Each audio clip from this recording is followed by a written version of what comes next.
Hello and welcome to the 25th Vermont Grazing and Livestock Conference. I would like to take a moment to thank our sponsors. I would like to thank the National Grazing Lands Coalition, Food Animal Concerns Trust, Morrison's Custom Feeds, Rural Vermont, and the Vermont Agency of Agriculture, Food and Markets. I would also like to thank our partners. I would like to thank the United States Department of Agriculture, National Institute of Food and Agriculture, and the National Resources Conservation Service.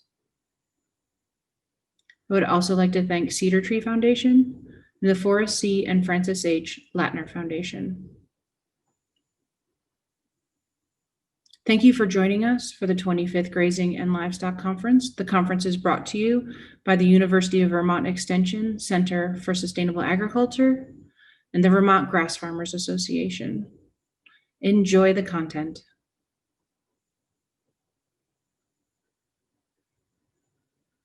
So let's get started. Let's start with Justin.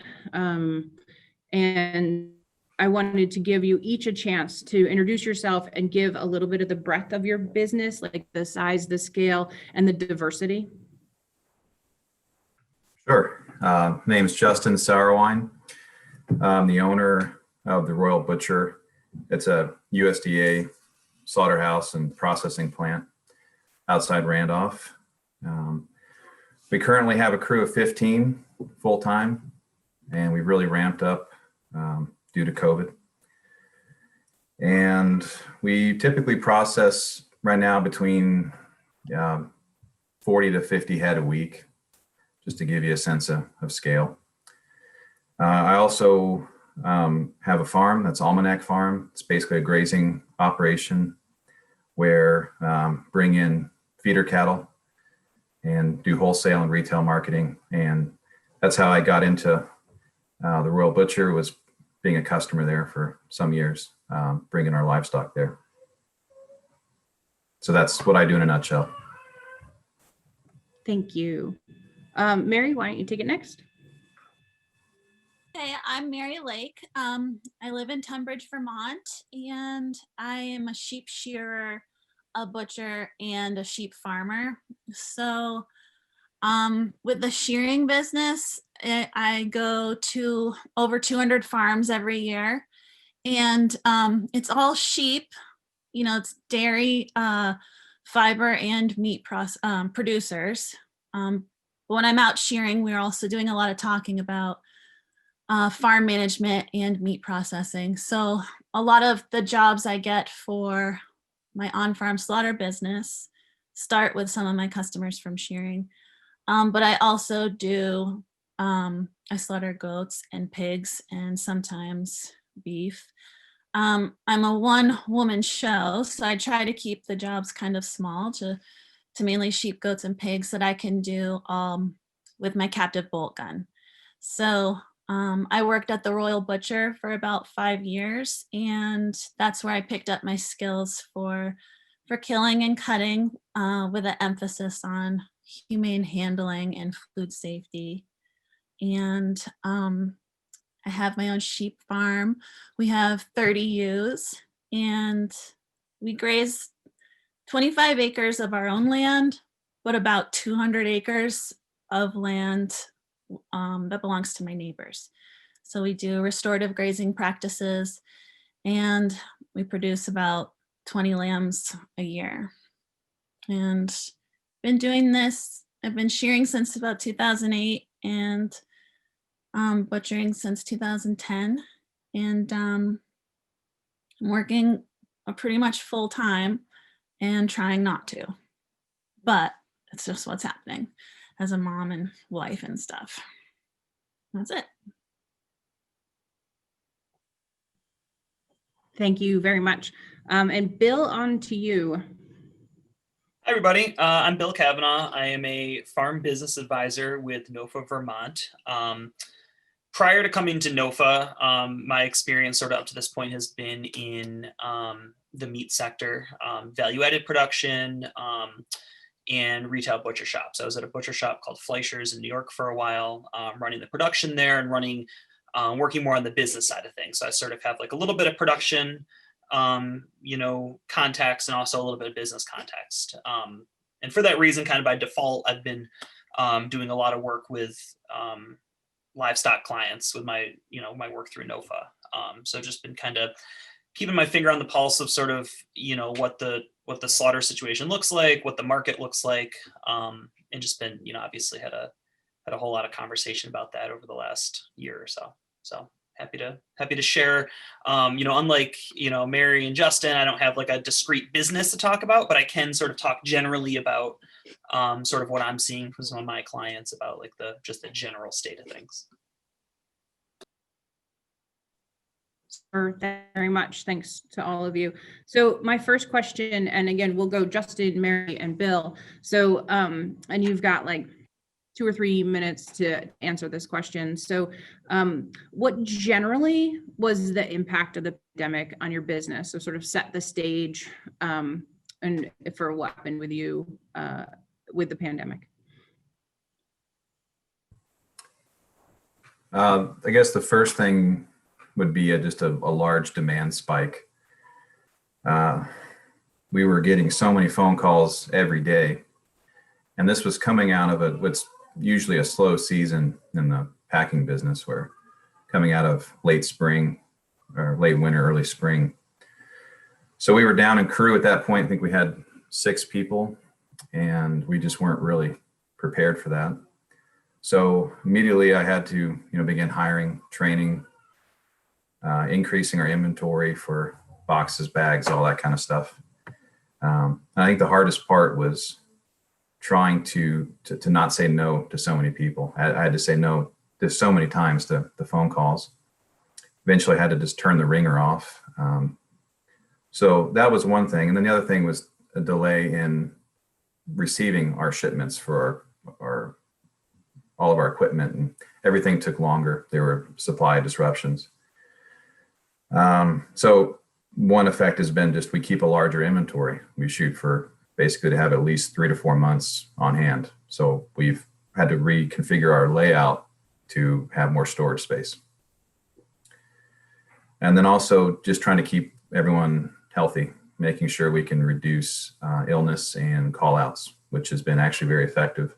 We've been fortunate that we have the crew really, in general, our illnesses are down from a year, the last year. So I think that's a success that quickly we were able to, make sure everyone had the equipment they needed, that we had the protocol health checks. And we've also went to a window service. So just to reduce the amount of incidental traffic coming into the shop, I think has helped with that. So it's been about 2 minutes. I think that's really the main effect we saw immediately. Super. Thank you. Go ahead, Mary. Okay, yeah, so a lot of the same, definitely an increase in calls. Also, the intensity of the calls was very challenging. As you can all imagine, everybody was kind of stressed out, and we're all dealing with different levels of anxiety. And then to add on top of that, this anxiety around figuring out what our new plan was going to be. So for on-farm slaughter, that meant people who might have usually been using inspected slaughter were now trying to figure out how to do on-farm slaughter and sell their meat legally. So, and the process for doing that is a little bit opposite to what it is for doing it under inspection. So like when you have your meat processed under inspection, you can send your animals in, get them cut, get them packed, and sometimes find a buyer afterwards. With on-farm slaughter, you have to have the meat sold before slaughter. So it's a whole different way of marketing that you're selling meat, and a different way of recording with the Department of Ag. So there was a lot of time spent trying to schedule people in and actually get to their places and do on-farm slaughter, but also a lot of time spent guiding people and just trying to help figure out a new plan. There was also a big increase for me in people raising animals for themselves for the first time. So a lot of people responding to food security and wanting to just have their own animals to raise. So I was also slaughtering for a lot of first timers, which I typically love to do, but it also takes a little bit more time and a little bit more hand holding. And that's about it. I mean, it was just crazy. It was a really crazy time. And when I look back at the fall, I'm just like amazed that it even happened and that we did that we slaughtered as many as we did. Thanks. So I'm just going to let everybody know Barry is here. We're just having a little bit of trouble getting him in. And so Cheryl, if you can see Barry, he is in as an attendee. Please let him in. Oh, look, there he is. Yay! There. Hey! Sorry for being late. Had an issue. Yeah, well, it is the nature of the business, right? Okay, so let's go to Bill to finish this question, and then Barry will let you do your introduction and then take on the answer to the question, this first question. So go ahead, Bill. Yeah, I think, just from a sort of a broader perspective, looking at sort of what 2020 looked like for folks, I think very early on, the farmers I talked to were very, I don't know what's going to happen with my markets, and then very quickly when it became apparent that demand for local food was really spiking, I think one of the things that I saw, and I think a lot of folks saw, was, and Mary and Justin talked to this a little bit, a lot of folks really wanted to ramp up, and they're like, hey, in the past I've raised and sold, 10 pigs, why not 30? And, the answer is because no one can slaughter those. And that was a real challenge. And, part of the reason we're all here today talking about this is just sort of, people who either wanted to scale up or people who wanted to get into livestock commercially.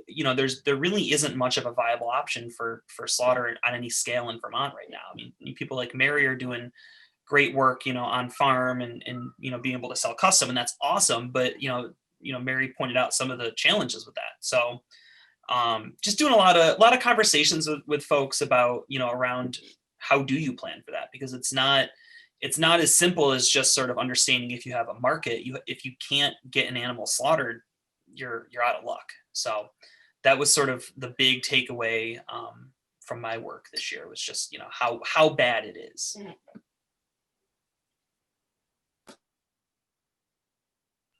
All right, so Barry, if you would take a moment and just introduce yourself, your business, the size, scale, sort of diversity that you do, and then go right into answering the question, which is, what was the general impact of the pandemic on your business? Hi, everybody. My name is Barry Gross. I'm the plant manager at Meatworks, part of the Livestock Institute of Southern New England, which is a nonprofit organization. We built this plant opened in September of 2018. I took over running it in middle of February 2020, just before COVID happened. But before I get into the impacts of COVID, the scale of this facility, right now we are processing about 30 beef a week, 25 to 30 beef a week, about 50 pigs per week, and about 25 to 30 lambs per week in season. And we're producing about 80,000 pounds of finished product per month. And we have about 26, 27 people that work here at the moment. So that's sort of the scale of the business. We service farms from everywhere around Southern New England, all around Massachusetts, all the way from the Cape and Martha's Vineyard, all the way out to the Berkshires. A couple of farms from upstate New York and Long Island, and a bunch of farms from around and eastern and central Connecticut, one or two from New Hampshire and Vermont. So that's our sort of catchment area. Now, the effect of COVID on this business was, as a new facility, we were still sort of getting ourselves on the map.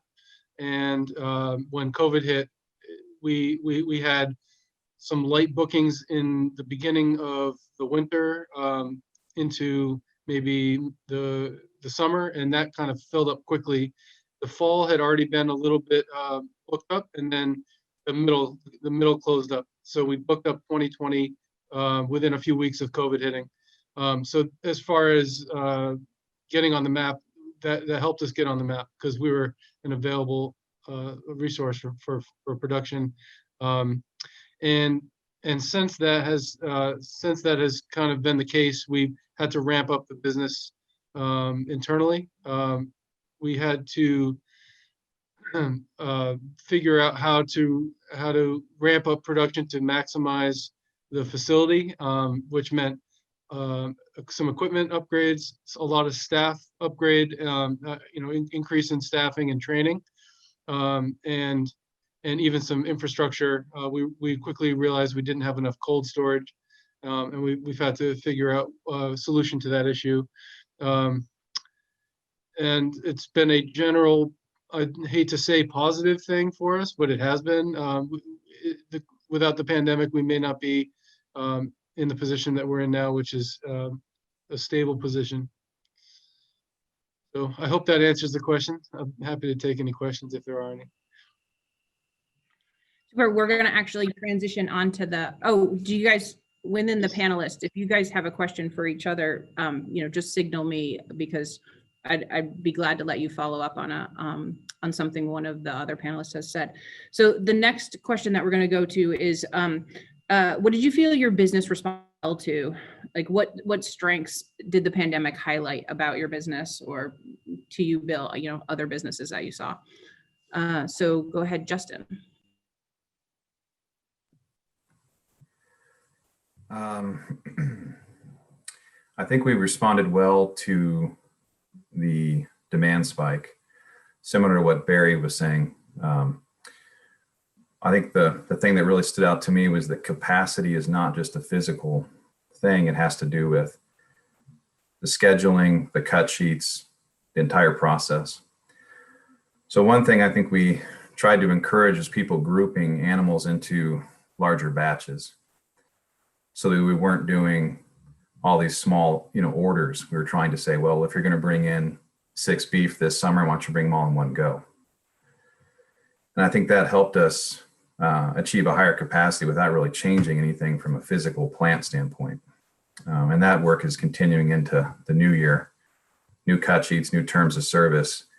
As an example, we found that when we first started processing lamb, we could spend most of the day doing, 15 or 20 if the cut sheets were a lot of like culinary level finish, or they were trying to do split orders and those sorts of things. If we streamlined it and said, look, we'll take a batch of lamb, run them the same way, we can do 50 or 75 at a time rather than 15. So same overhead, same cost, but very different production. So we found that there's, in addition to what Barry said, you're going to run into your cooler space and your equipment and those kind of things. But I think the next step for us, because we're somewhat maxed out there on the physical side, is those internal operations where we're going to see the biggest difference in our capacity. So I think that's where we responded well. I also think we did well with hiring, having basically across the board wage increase from what it used to be with the previous management. I think we're attracting better employees. So turnover hasn't been an issue, which has been nice. We have a pretty stable crew that's doing really well, and staying healthy. I think that's another thing that we've done well with. Thank you. Barry, go ahead. Yeah, I mean, echoing a lot of what Justin said. Staying healthy as far as COVID, staying healthy as far as not getting cut or not getting a repetitive motion injury. That's a different issue. Partly staff training. I saw John Roberts had asked in the chat window, was it hard to find and train staff? And the answer is yes and no. Finding people has been a little bit challenging, especially with the very generous unemployment benefits that the government was giving out for a long time. It was hard to persuade people to let that go and come work in a hard job in a harsh environment, cold and wet, and otherwise. But the folks that we have, like Justin said, having good employees that have less turnover is the goal, and we've been lucky in that regard as well.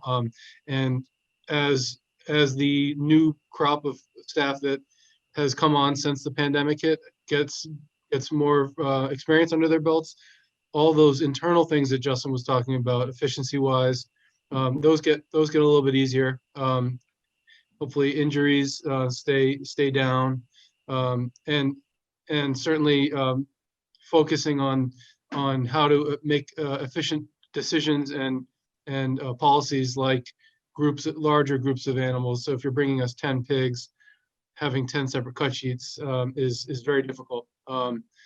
We've been trying to steer people towards choosing cuts that aren't extra labor, and also making those big groups of animals all cut the same way. So we get the first one down and then use it for the next 9, for example. And those sort of things make a big difference. So I'll leave it at that. It's mainly staying healthy COVID wise has been a good thing. Thanks. And Mary, how have what did you respond well to for the pandemic? Okay, so some of those similar things about streamlining and efficiency, they hold true at the on-farm slaughter level also.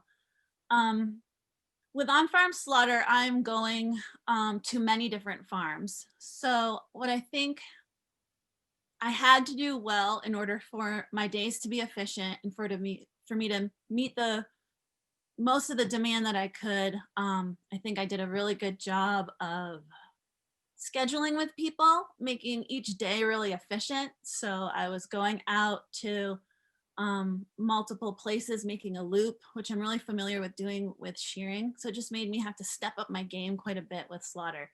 And my training at the Royal Butcher, like that competitive nature, because I was always kind of competing with the boys and I'm wanting to be faster than them, that really came in handy. So that helped me with my skills. So I was getting faster at like getting there, getting everything prepared before. So I'm on the phone talking to the farmer or texting or emailing and being like, this is what you need to have in place for the slaughter to be efficient and for it to be safe and for it to be humane. You need to do all these things. And so when I get there, I can do my job and I can leave. And we can be safe doing it. So I worked with a mask all the time. I asked that other people did too. And I, stayed positive and tested negative. And also a huge part of my job, because I go to these farms and I'm working directly with the producer and often with them the entire time I'm slaughtering. I'm talking as I work. So as I'm skinning and as I'm gutting, we're talking about how they're going to have it cut and how they're going to fill out their cut sheets for the cutter, how where to, like, directions on how to get to the cutter, and like how did growing these animals go. Also, are you balancing your life with your work? Okay, like it can get really personal, and I think I did a good job of taking on a lot of the stress and pressure that producers were feeling and actually like processing through it, which now I see as like kind of punny because we were like processing meat. But that actually was a huge weight on me and made my job very difficult at times.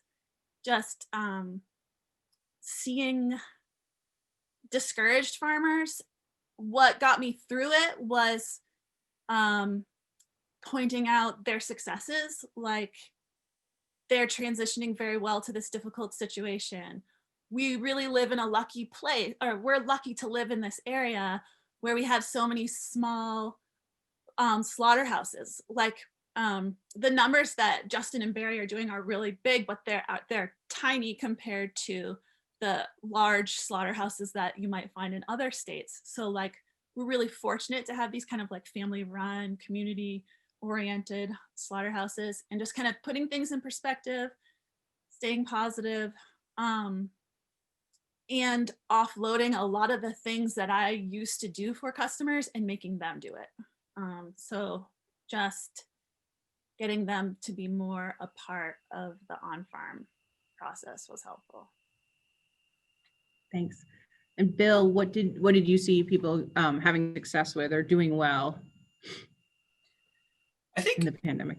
probably the main thing that I really saw folks doing well this year, and I think, you know, it was a little bit by necessity, but I think by and large, the farmers that I talked to sort of handled the situation that they were in well. I think, you know, I was kind of on the other side of a lot of the things that Justin spoke to. You know, people would call me and say, hey, you know, my slaughterhouse is asking for this new cut sheet. What do you think? What does this mean? And they were willing to sort of engage with it and understand, rather than just throwing up their hands and saying, you know, I don't know what's going on with the slaughterhouse. You know, I worked with a couple folks. I worked through cash flow on just, you know, what does it mean to send larger groups of animals versus, you know, a couple at a time. So I think, you know, people this year, I think, sort of realized how lucky they are, you know, to Mary's point, how lucky we are to have the slaughterhouses that we do. And I think also folks realize that like having slaughter spots is an asset to them. You know, it's, if you have the ability to have animals slaughtered and you're not on a huge long wait list, that's an asset. And I think people were a little more willing to engage with it this year and sort of see a slaughterhouse as more than just like a place that you like pull up to with your truck and animals walk off and you come back later and pick up steaks. You know, I think there was a little bit more education, I guess, going on this year. Super, thanks. So with that in mind, this is kind of one of those questions, like what broke, what didn't work for you? Like what did the pandemic break or stress in your business? And has it persisted? This you, Justin. Well, it was interesting to hear Barry, because I'm in a very similar position where I took over in beginning of February of this past year. So really just had a couple months into it before things took off. So just general growing pains. I think there's always a learning curve, and that was just accelerated greatly. One thing that really sticks out to me was perhaps overbooking or overpromising.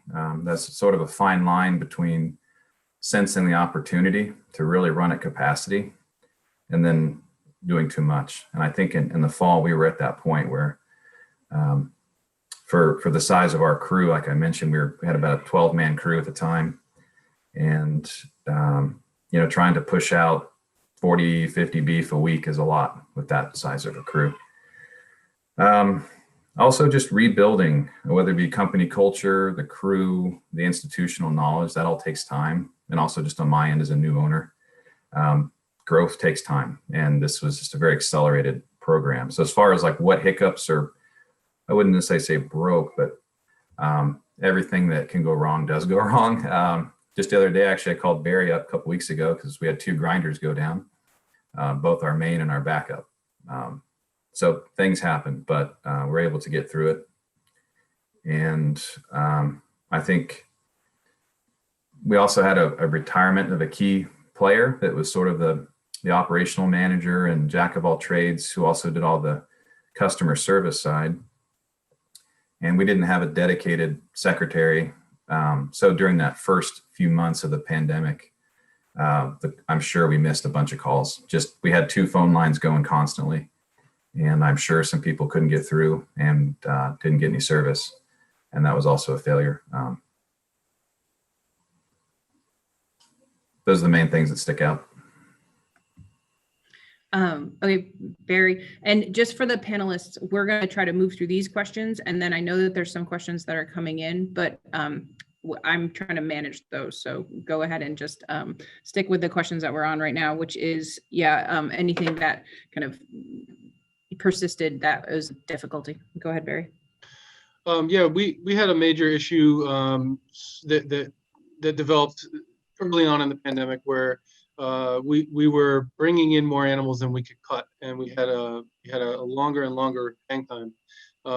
It made everything else difficult, sort of a downward spiral. More trimming, trying to keep customers satisfied. There was a lot of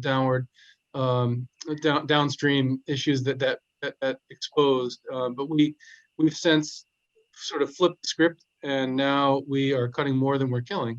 We've got to ramp up on the kill side, and it's always you're chasing the constraint, and trying to figure out how to as Brian Sapp likes to say, sublimate the constraint, and fix whatever bottlenecks there are, and identify the next one. That was the biggest issue we had. It exposed, like Justin said, any and every thing that can go wrong will go wrong. Highlighted that we needed more experience all around. And now that we are almost a year into 10 and a half months into the pandemic, we're starting to feel a little bit more smoothness throughout the facility. The hang times are down. There's a lot of cross training, next man up, who's gonna take over the smoke side if our smoke master is out for whatever reason, if he gets COVID, or if his mom gets sick. There's a lot of things you've got to figure out. And we've got some depth now, some bench depth, some experience, and some backup equipment, thanks to in large part Justin. We've got a new smoker up and running, and it's great. And there's a lot of peace of mind knowing that if one of the smokers goes down, we have another one we can turn over to and flip it on and keep going. I think all the things that I said that I did well, I also did very badly. and was able to see that I, got better as the season went on. But I feel like I was preparing myself well. The hardest thing is answering all the phone calls and responding to everybody's questions. There were lots of people that they got short answers. Some never got any answers. And it'll just made me want to do better in the future. But with on-farm slaughter, so I'm going to multiple places in a day, and I have to gauge how long a job is going to take me. So like I can think of one day in particular where I had to do, like 10 lambs after doing 2 or 3 pigs, and they were in like 2 different counties. And I just showed up to that second job. I was probably like 2 or 3 hours late. And that happened a lot. I was always a little late, but I didn't accidentally cut myself, didn't shoot myself on purpose or on accident. And I come out, I'm okay. We're going to be all right. The positives are outweighing the negatives, and I'm learning from all the things that I was hard on myself about, and also trying not to be too hard on myself. Yeah, thanks. Bill, go ahead.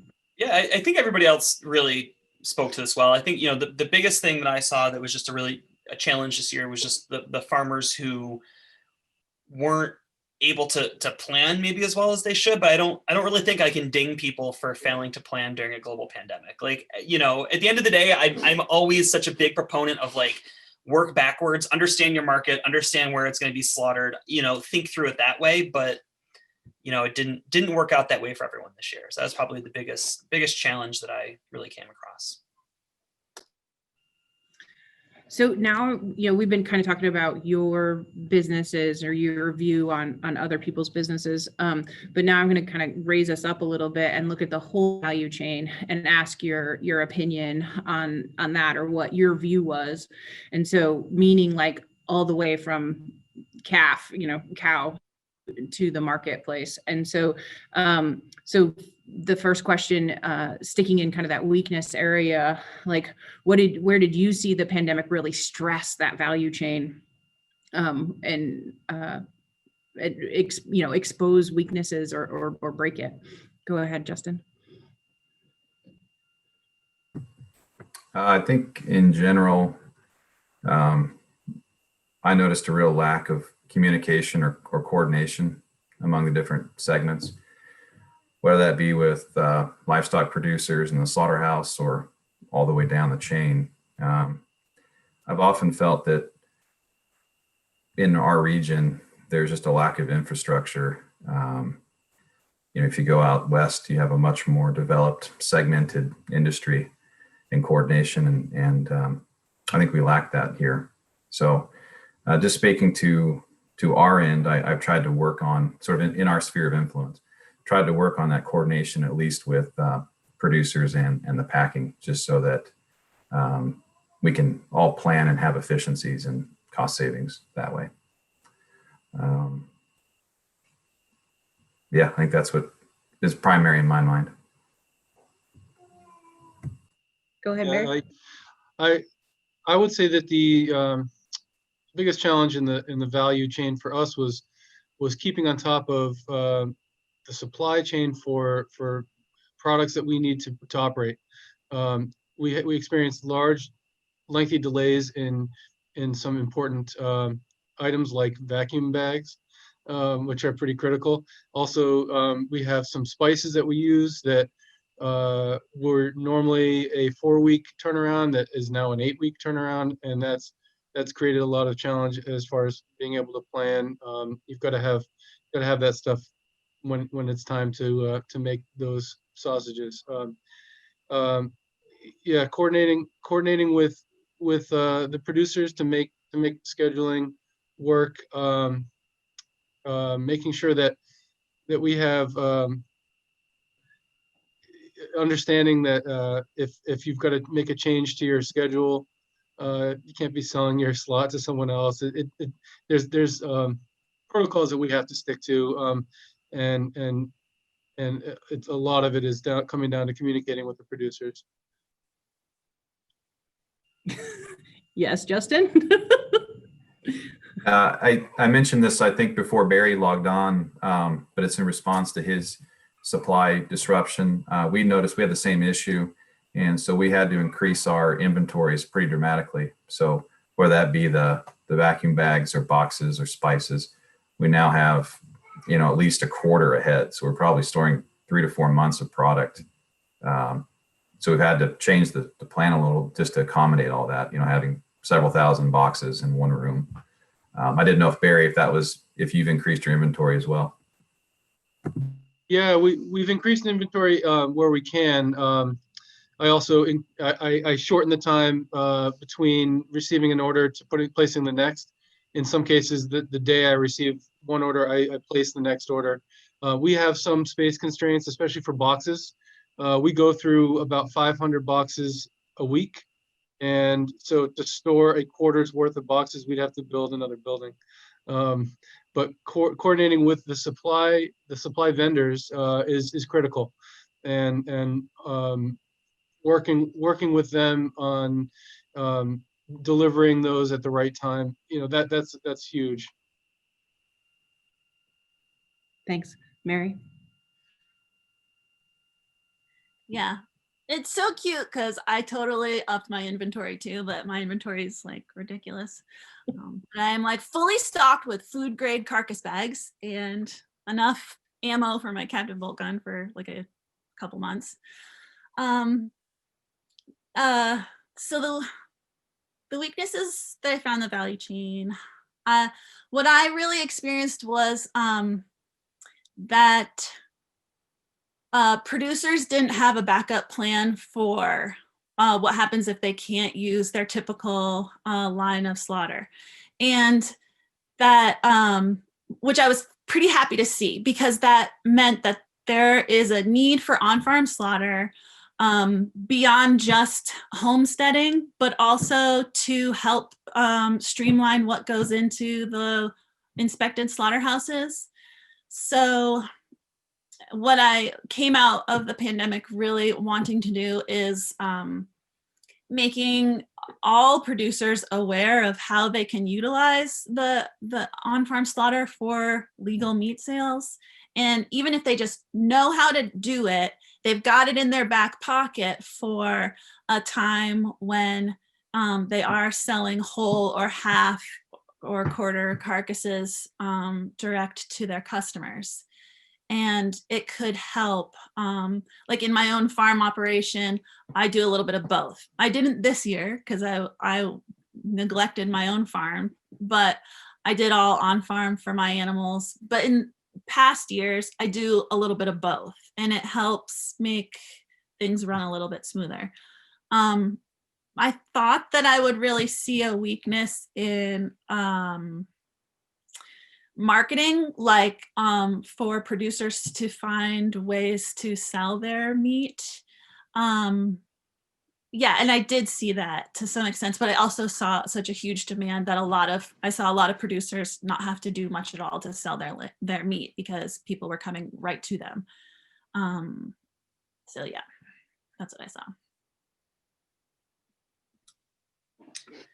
I think, for me, one of the big weaknesses in sort of the regional value chain, and it's kind of obvious from this conversation, is just there's a real tightness to the amount of slaughter spots that are available. I hesitate to say there's not enough slaughter capacity, because I think, for the demand that we're seeing right now today, I think you could say there's not enough slaughter capacity. But I think we all want to be careful to sort of think about what the future looks like. And right now it's amazing to see the way that local food in general the demand is through the roof. But if that spike sort of works its way back down, and we as a state and as an agricultural community put a ton of, investment and resources to building out, additional slaughter infrastructure, that could be a problem. So I think, just finding ways, and I think having 5 or 6 more Mary Lakes around the state would be hugely helpful for maybe just cloner. I think that'd be super helpful. And I think just I think just kind of putting more thought in time investment sort of into what we have from a value chain standpoint regionally. Because I think the other piece of this, not to go totally off script, but you think about our national meat supply chain, it really let us down. I mean, I think a lot of crap happened, and I think you look at some of the bigger packing plants from out west, just criminal, some of the ways that they sort of operated through this pandemic. And I think that's a huge weakness, and I think that highlights the need to really invest in our regional value chain. Super, thanks. And so there's a slew of questions that are coming in, and I think some of them roll into this last question, which is about the opportunities. Like, now, what do you see the opportunities are? And there's a bunch of questions from folks about, and it was a good lead in, Bill, about spikes, like the volume of cattle, the market for them, will it stay up? Will it, is this just a blip, or is it going to stay up there? About space, is there room for just a USDA cutting facility? So there's a lot of questions. They all kind of relate to the opportunities that we're seeing along the value chain. So let's just go forward with each of you kind of taking that into consideration and saying, what do you see as some of the opportunities that the pandemic kind of also brought to the forefront for the value chain of local and New England protein? Go ahead, Justin. Just want to briefly touch on that capacity concern. And distinguish between the slaughter and the processing side. Similar to what Barry said, we started off with processing as the bottleneck. We're now in a very similar position that we're actually, our processing ramped up, and now we need to book more animals. And that's really, like I said, a function of what we're doing. It's not a set number. It's not a set head count. It's really how much work is going into what we're doing in the processing room. And as an example, if we're running a bunch of lamb through on the bandsaw, we can easily do over 100 in a day. If we're boning it all out and Frenching the ribs and so forth, it might be 20. And so same physical plant, same crew, very different throughput. On as far as opportunities, I think kind of echoing what I said earlier, and something that Arian the Boomery down at the packing house, who's formerly of the packing house, used to say, trying to move from convenience to commitment. And I think that's a good mantra across the board, that just more communication and more cooperation is going to help find those efficiencies and make the best use of the resources we have. I second all that. The opportunities that I've experienced since the pandemic, really finding good quality meat cutters is not that hard, because there's a lot of restaurants that are closed right now. I wonder what will happen when those restaurants reopen, if these chefs are going to want to go back to being chefs, or if they like their new lifestyle with good hours and they're out of work at 3:30. That's nice. And but the opportunity, a lot of it rests on the producers. Where are we going to go when restaurants open up? Are they going to continue the home delivery model? Are they going to shift back to a wholesale model? Is there going to be more slaughter, whole carcass slaughter only sales? The slaughterhouses don't make their money necessarily in the slaughter floor. It's the cutting, wrapping, value added, smoking, sausage stuffing, that kind of thing. Everything that Justin said about Frenching ribs and making the cuts friendly for the processor is really important. And designing the cut sheets in a way that it pushes people to make a friendly cutting instruction to expand efficiency and overall capacity. We shall see what happens with the consumer as well. If the consumer sticks with local food, if they go back to more of the system meat, it all remains to be seen what happens to our demand for processing.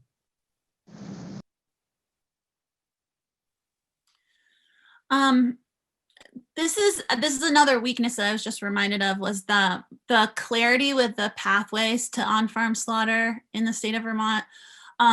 So what I found going around was that a lot of people were up for doing on-farm, but didn't know it could be legal and didn't know how to go about doing it. So there's a good opportunity right now to clarify those and to get a lot of people on board with and get feedback with how the laws are working. I've been doing a lot of workshops with rural Vermont in response to the on-farm slaughter laws, and rural Vermont has done a lot of great work. So the laws for on-farm slaughter were going to sunset in 2019, and they helped extend that. So we have now until 2023 to kind of rework the laws in a way that makes more sense. Maybe if producers and processors can work together to kind of write them in a way that really helps our systems, that could be really beneficial. And that's kind of where I'm really dedicated and going now, is figuring out how these laws work for people and consumers, and how we can rewrite them and maintain that humane handling and the food safety and all that.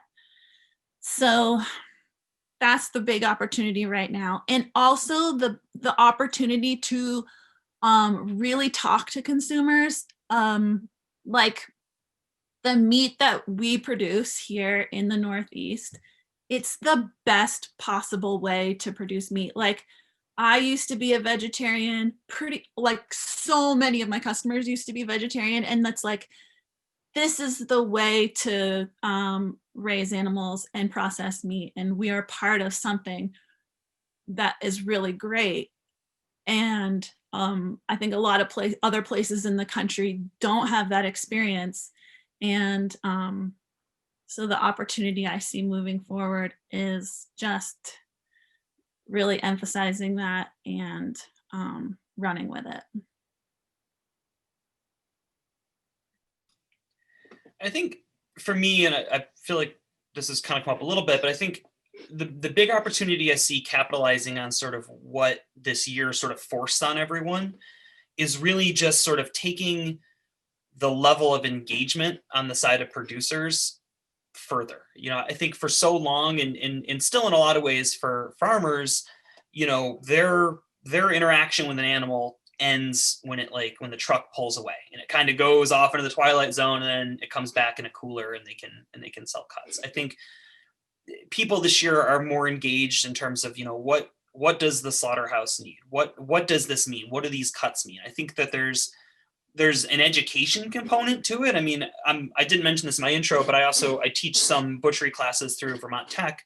And a lot of the people who come through those are farmers, and they're not necessarily looking to get into it, as a job or even as like a side hustle. They just want to know what happens to their meat at the slaughterhouse and be able to sort of understand a little more what that process looks like. And I think really being able to capitalize on that is huge. I think, I think everyone has talked about sort of the communication aspect, and I think that's it. I mean, I think being able to sort of continue to have really open, good communication between farmers and slaughterhouses can only help up and down the value chain from the farmer all the way to the end consumer.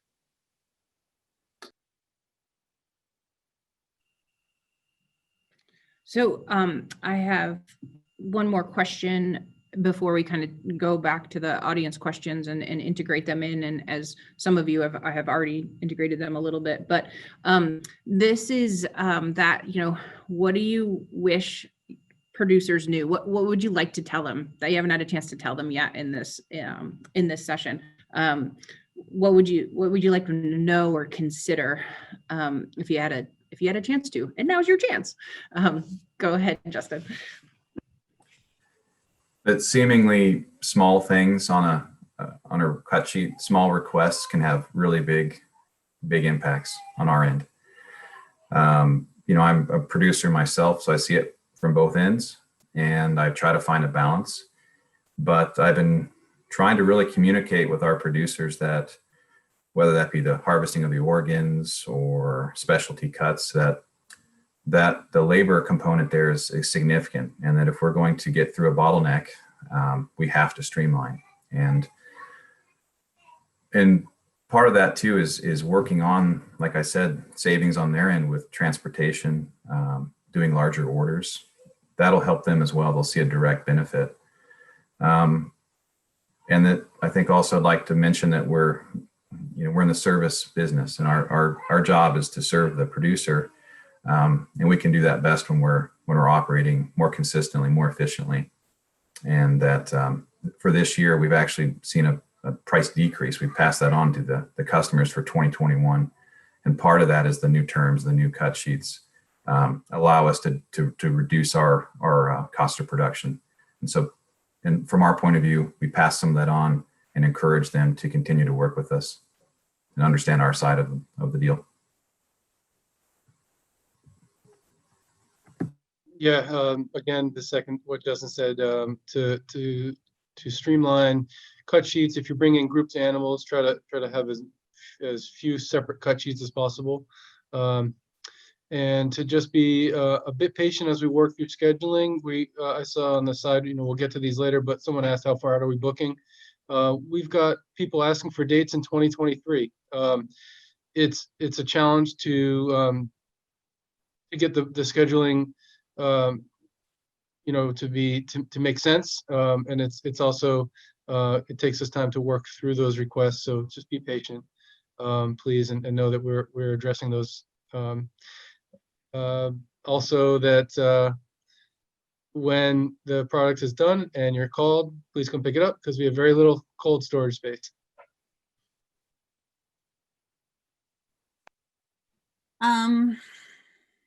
Okay.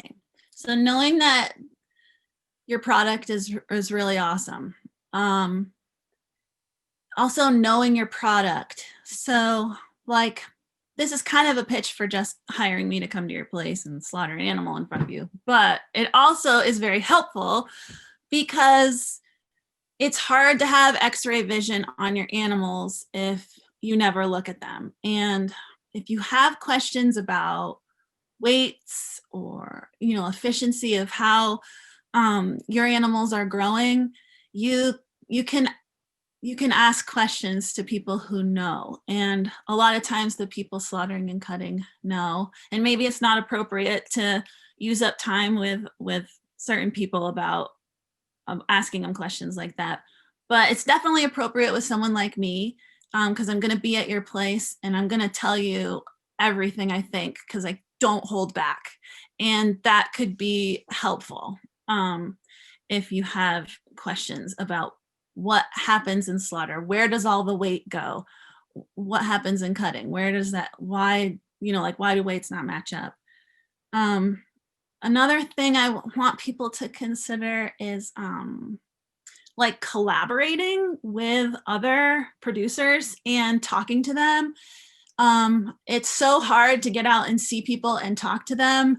And sometimes you feel very competitive with people who are doing similar things to you.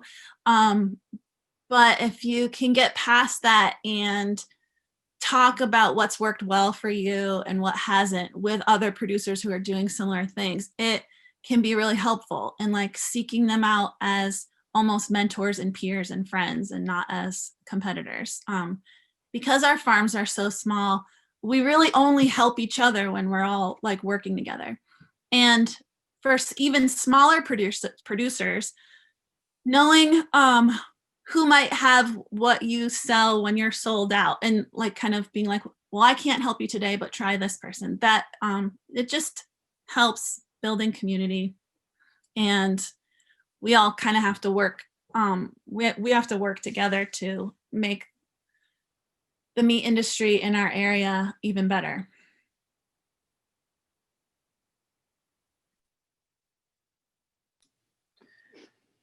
So the one thing that I just want to like keep hammering home is plan backwards.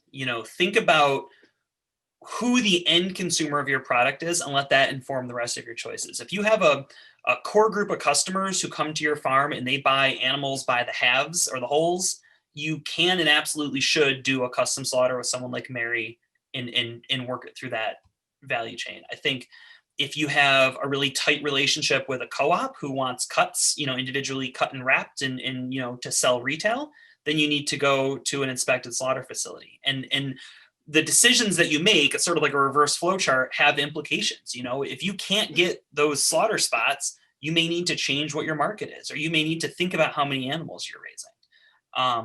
It's not, most folks in this group probably know this, but it's not like raising vegetables. It's not like you can plant an extra half acre of carrots and hope that a market shows up. There's a lot that has to fall into place for you to be able to bring an animal to market. And once you have those feeders, it's the time for planning is sort of past. So as much as possible, plan as far out as you can, and just always be thinking about, how you're slaughtering, how you're processing, and who that end consumer is.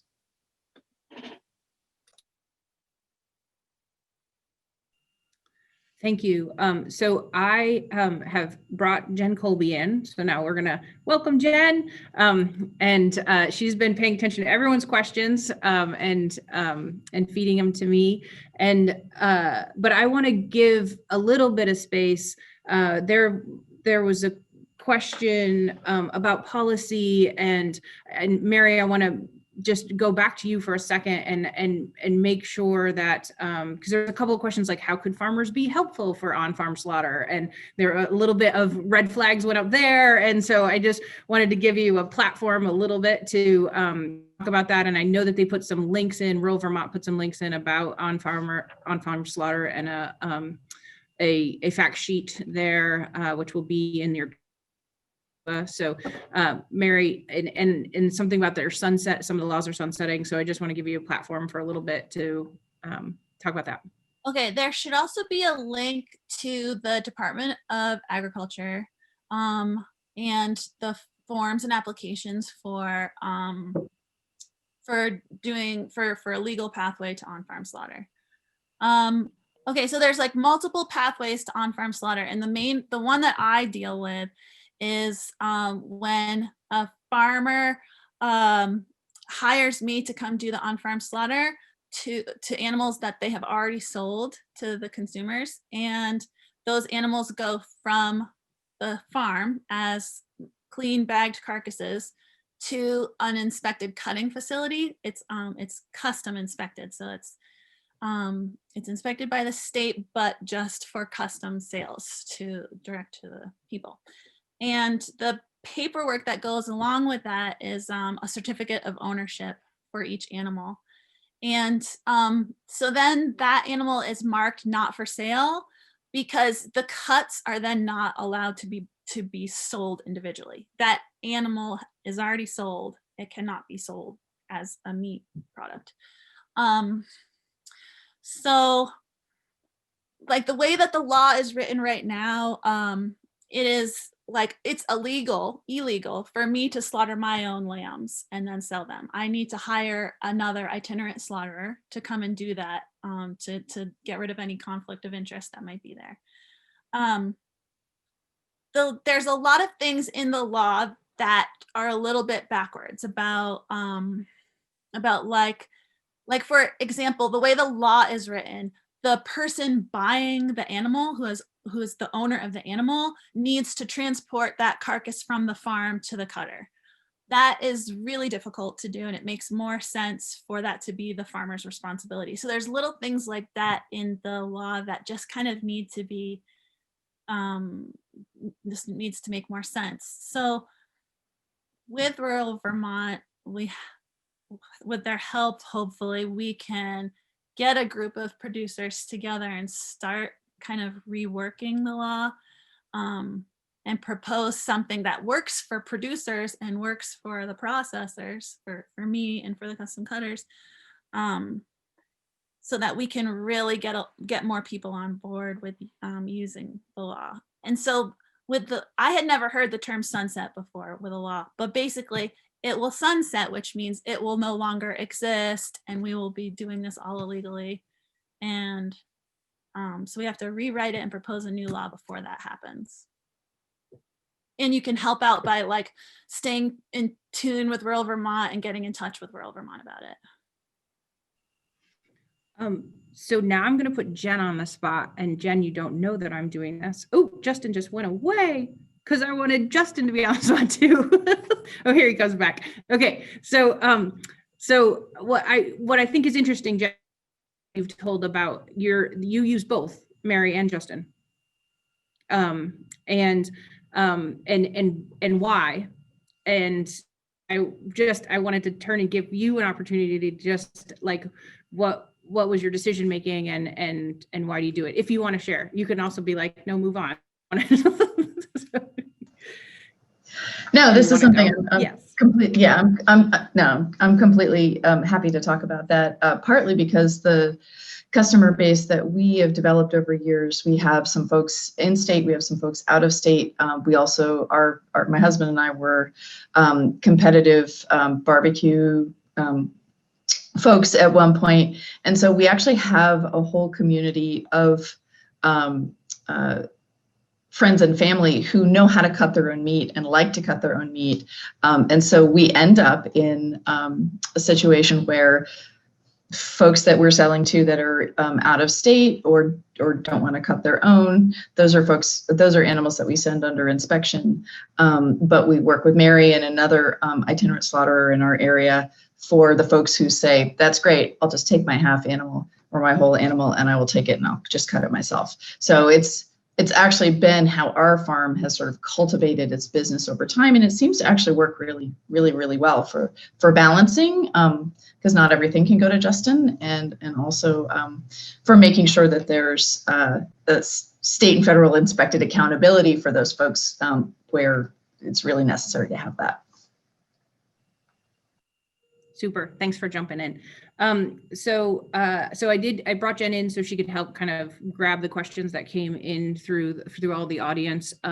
There is, though I could start, I saw one that was like really at the top we should address it. And I don't think we'll go, not every one of you needs to address every question. So let's just, raise your hand, literally, because I can so raise your hand if you want to take a stab at that question. So I want to go back to that blip question, like the volume of beef and the interest in it. Is this a bubble? Is this a blip? Is this going to sustain itself? What do you guys, who wants to take that question? Nobody. Okay, if nobody takes the question, we move on. I'll take it, just to say, I don't know how much we know at this point. I mean, I think this year no one could, or I guess last year at this point, it is 2021, but like no one could have predicted what was going to happen. And I think, even very early on in what was going on, like I think a lot of us were just worried about what, farmers markets weren't, going to happen, like what's going to happen overall. And we were also surprised by the way that demand just spiked. And it certainly seems as though it stayed up over the course of the year. But I think right now, trying to really seriously forward plan for demand more than 3 months out is really, really tough. And I think it is kind of a guessing game right now, that from my perspective, at least. But then I'm looking at Barry and Justin, who are like, book till when? Like what? We're booked, we book ourselves 18 months out, but we have a lot of regular customers. And so I feel like that booking is as far as the eye can see at this point. I hope it stays that way. Yeah, on our end, I think this hits on another question I saw in the chat of, through streamlining, have we increased what we can take on? The answer is yes. We were basically booked at capacity through 21 into 22. That's now not the case, just because of increased the staffing and the production, so that we can actually take on more animals for this year. And we're back to booking. Now your phone is going to ring off the hook. No, go ahead. Mary, go ahead. Good, that's good. So bottlenecking has been an issue since I got in the game 10 years ago, and it's something we talk about every single year. And I know it was talked about before then too. And I think that's one of, some of the silver linings that have come out of all of this is now it's really time for looking at your farm management and how can you, like we used to try to solve bottlenecking with on-farm slaughter, but also with like having your animals ready at a different time than October. Like, what can you do with your farm management to have less animals ready for processing in that month? And that is always going to be a problem. And we'll always be looking for solutions to kind of dealing with that, I think.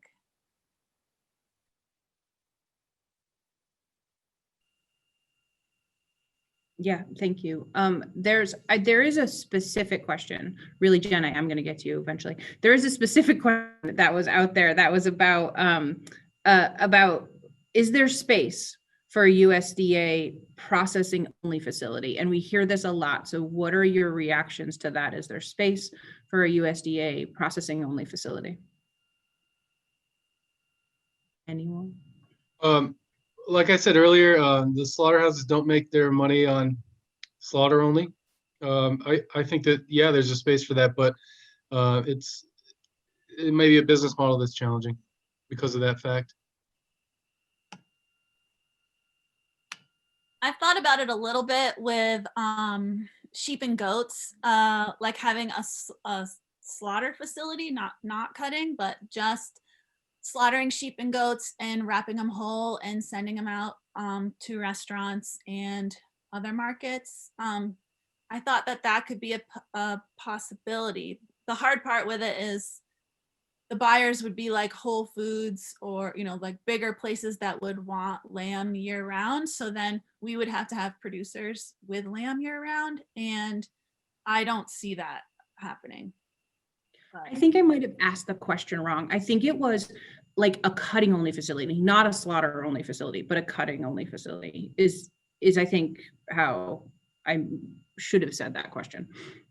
Yeah, yeah, and what I mean is finding enough animals to come from a facility that's doing slaughter and cutting, and if you take capacity away from those animals that are going through the facility from slaughter all the way through smoking, you're really cutting down on the ability for that facility to make their ends meet. So it might work. It'll work great for the cutting facility. They don't have to deal with the slaughter side, but it'll be difficult, at least for us, to be sending off a significant number of slaughter only carcasses to a cutting facility, a separate cutting facility. Thank you for that clarification. Yeah, go ahead, Mary. I think that there's obviously room for a for custom cutting facilities. So that's not exactly what the person was asking about. But when the slaughter is happening somewhere else, all of the cutting facilities that I work with, they're seasonal, and I think there's room for those small little businesses, not a big one. Okay, thank you. Jen, have you got any questions queued up that I haven't hit yet? I know there's quite a few questions. We're sort of trying to sort through them. So Totally. One of the next top questions is actually about poultry, which I recognize none of these facilities are necessarily doing, although possibly Meatworks. The question is, how do we overcome the very limited availability of USDA processing facilities, especially when looking at chicken, turkey, and duck? So. We do not do any poultry at Meatworks, but there, at least in Massachusetts, we have the on-farm poultry exemption. I believe Vermont would have it too. And that's what most of the folks around here do. There is a USDA inspected poultry facility about 45 minutes from here in Rhode Island, and they are booked out as well. I think a lot of the answer is going to be on-farm poultry.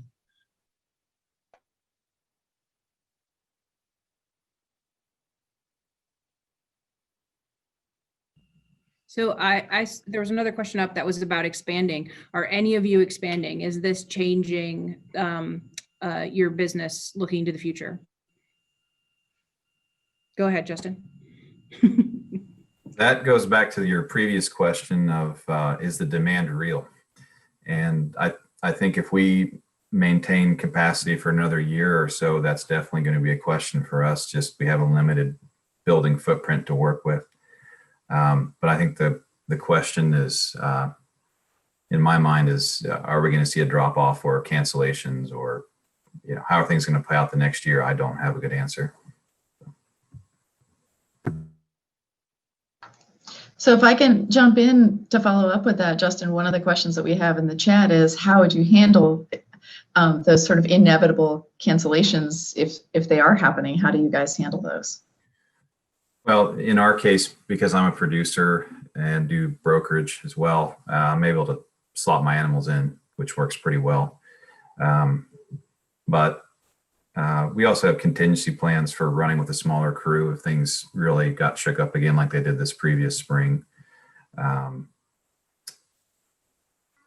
But so far, the cancellations have been very minimal. Most people, the demand has been strong and they want their meat. So our cold storage has not been an issue. People pick up pretty promptly.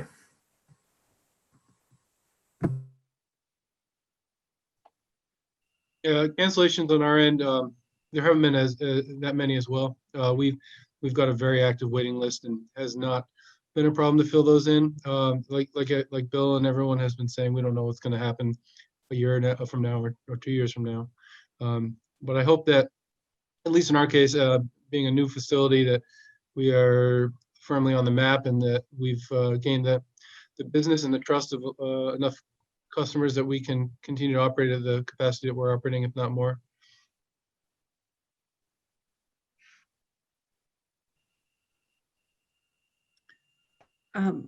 Jen, you wanted to take on reading that question about the new cuts. I'm not sure I actually totally understand it. Have you got it? This is a terrific preview for the next session. Yeah. with Matt LaRue. So here's a question from Matt. So are the new cuts out of the chuck that farmers are encouraged to market in order to add value, these higher value cuts, are they at odds with processor cut and wrap charges? And what do you folks recommend to producers that they do with regard to some of these higher end cuts? And I can give you examples if you'd like those. Matt said Denver steak, ranch steak. Those are some examples. Flat iron steak. What do you guys think? I guess I'm up first on this. From our point of view, the cutting, the extra time on a lot of those is not really that big of a deal. So on our new cut sheets, we offer more of the sort of unusual or butcher cuts. We find that it's not really, doesn't affect us too much to do that. And we focused more on the streamlining and batch sizes and sort of guiding customers on some of the things that are difficult to do. And I think I'd be curious to hear what Barry says, but for us, we're just reducing the number of orders. So the tracking on the tags, setting aside all the different weights and products, that's really the slowdown. Not so much if out of 10 beef, they all want hangers or tri-tip. Yeah, I agree with that. The flat irons and Denvers, it's not a hugely significant amount of extra labor. We always do reserve the right to charge a little bit extra for, heavily extra value added cuts, or labor intensive cuts, excuse me. That's there if we need to, if we find that there's no real way around at doing those cuts with extra time and labor involved. But so far that hasn't been a huge part at all of what we're doing. As far as urging people to stay away, avoiding the really value-added things like Frenching, rib roast and whatnot, that's something that we just have. It's a conversation with each individual producer. Go ahead, Justin. Yeah, similarly, we've been trying to distinguish when we're talking to the customer between what we consider sort of culinary level. I know it's a gray area, but like Frenching is a great example, or rolling roasts and tying them, and there's sort of a gradient, and we're trying to stay more on the processing side, not taking it down to a sort of a chef-ready culinary presentation.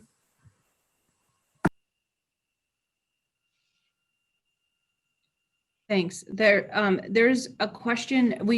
We're coming close to time. The session goes until 12:30, and I want to encourage people, if they're putting things in the Q&A or in the Whova chat, that those will continue to stay up. And if you don't have a question answered, we can kind of track around and try to find an answer for you for those questions from the panelists. So just want to heads up everyone on that and time check us. But there is a question about regulatory issues, and we did talk a little bit about the on-farm slaughter, but I think this could be just a bigger question, which would be, are there unnecessary roadblocks? Might be a sand pit to get into, but and if we, okay, go ahead, Barry. I guess it's important to know that some of the regulations that the USDA inspected facilities have to adhere to, there is a book, 9 CFR, and it's in black and white, but there's a lot of subjectivity going into the day-to-day, the calls that are made. One inspector might be very focused on one thing, and another might be very focused on another. And from, at least from my perspective, managing that, it's a bit challenging to know, to try to understand what's really a priority on a given day. And I've got an inspector that does their job very well, and some of the decisions that they make, I have no control over.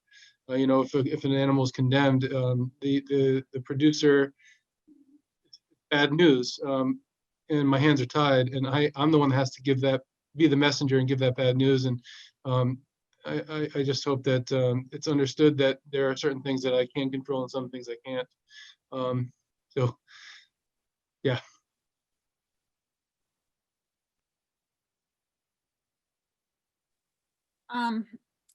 Back from my experience at the Royal Butcher, with USDA inspection, it's like they're following rules that are built for a different model than maybe what is happening in Vermont. So it's actually a really challenging job to have to deal with so many animals coming from so many different places in one day.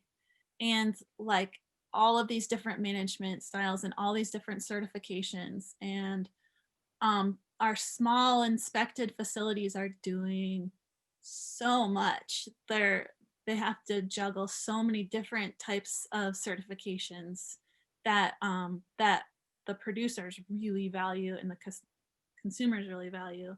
But it all adds up to a lot of paperwork and a lot of observation.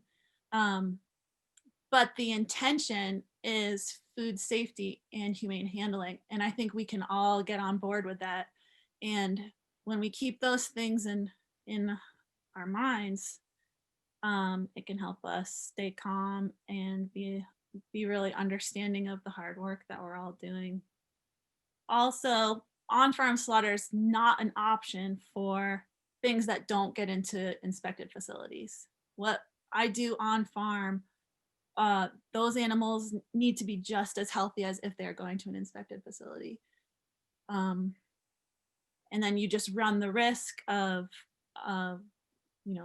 me or a cutter not seeing something that an inspector might see. I would just want to add to that too, and something we haven't really talked about. We've talked about sort of USDA, we've talked about custom, but there is sort of a middle tier in that Vermont also does state inspection.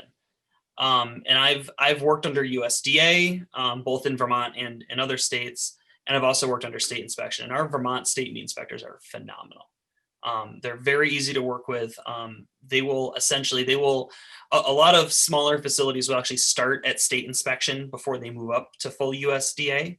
And they're super responsive in terms of helping you get HACCP plans sort of like fully validated, written up. They're very easy to answer questions. And I agree. Sometimes you have a USDA inspector walk in the door and it's a little bit like talking to the 9 CFR book.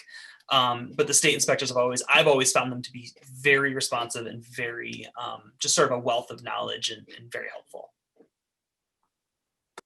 We were on a call last week, some of us, about this, and totally correct me if I'm wrong. I thought what they had talked about was that our state inspection has a special rider, or I'm not even sure what the right word is. Do any Equal of to. Pardon me? Go ahead. So Vermont state meat regulations are considered equal to USDA. So basically they are operating out of the exact same book, the exact same federal regulations. They're just doing it on a state inspected level. And it gets a little wonky in terms of like what you can and can't do and why you would do one or the other. But yeah, it's equal to, it's the exact same regulations as what the USDA sets forth. It's just not USDA. And actually the Vermont state inspectors contract and will do some USDA inspections. So they're actually kind of wearing a USDA hat, but they're Vermont inspectors. Go ahead, Justin. Yeah, on any given day, we can have either USDA or state inspection. And it's more or less the same on our end. And sometimes those state inspectors that are at the Royal Butcher are the same ones that'll stop by the custom cut shops. I think they can come up like once a month and are supposed to be once a month to check water temps and cooler temps of the custom spots. Great, thanks. So we've come to our time. Thank you guys all. Thank you all for participating in this. Really appreciate it. And again, this is recorded. There are still some questions, like there was a question about how many state inspected facilities are there and stuff. So go get those numbers and put them into the chat or in the Q&A on Whova and respond to those. And people can stay in Whova and continue to chat together. I do want to bring your attention to the next session at 1 o'clock.